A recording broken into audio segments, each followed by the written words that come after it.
Last week, I started a series that there will be 5 videos regarding myths about the afterlife and the eschaton, the end of things. This week, I bring you a second myth that has to do that the earth will be destroyed in the judgment when Jesus returns. But how can the meek inherit the earth, according to Matthew 5:5, if the earth will be destroyed at Christ's return? After all, doesn't 2 Peter 3:10 speak of the earth and all of its works being burned up? The idea that the earth will be burned up is found in the King James Version of 2 Peter 3:10, in all major English translations of that passage, up to the New International Version, which was published in the 1970s, where the King James has will be burned up. The NIV has will be laid bare.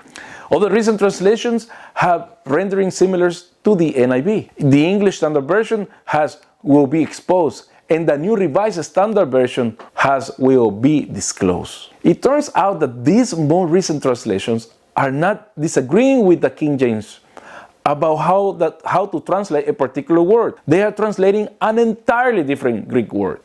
The translators of the King James use what is called the received text of the New Testament, sometimes referred to by the Latin term Textus Receptus. This was an edition of the Greek New Testament compiled by Erasmus of Rotterdam in 1516, based on the best ancient Greek manuscripts available at the time.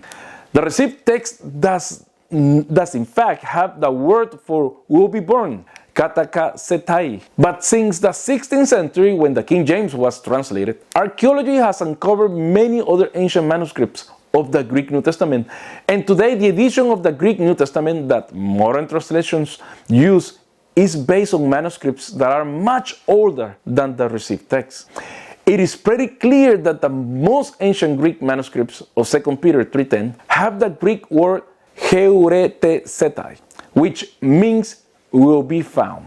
Somewhere along the way, a scribe who was assigned to copy 2 Peter 3 changed part of the word. The ending remained the same, probably because he thought he was correcting an error. By this time in the Middle Ages, the original biblical vision of a new creation, which included the redemption of the earth, had been largely lost. Plato's vision of leaving behind this corrupt physical world for an immaterial realm of purity and light had become a standard in Christian theology. Perhaps we could cut that scribe some slack, since the general tenor of 2 Peter 3:10 to 14 seems to support an overall picture of destruction.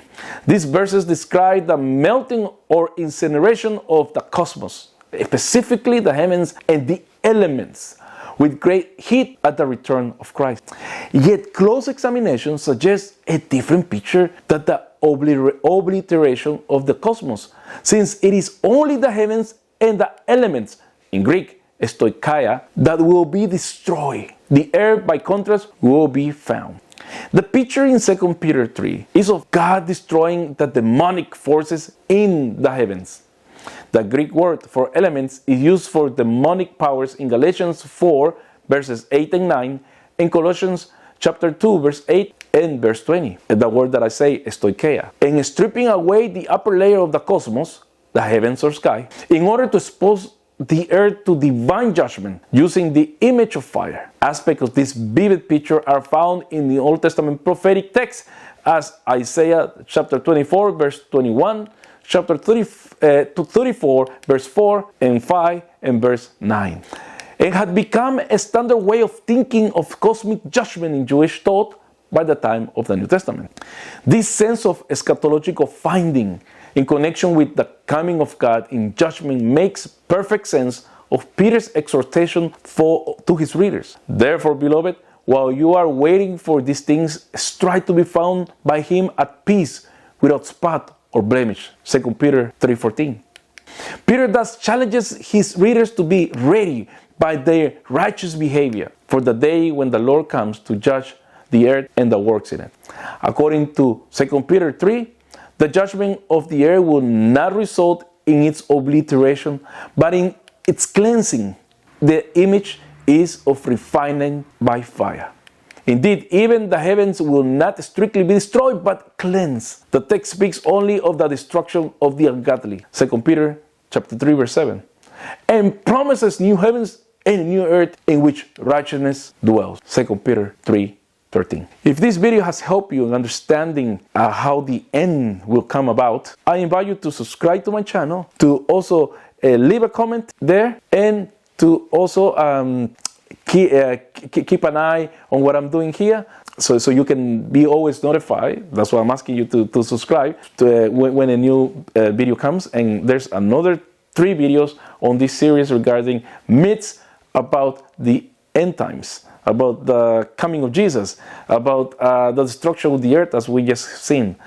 There are many myths that we are told time and time again, and they become doctrine actually. But as we have seen, once we dig a little bit deeper, things may not be as we've been told or as we have understood. God bless you, and see you next time.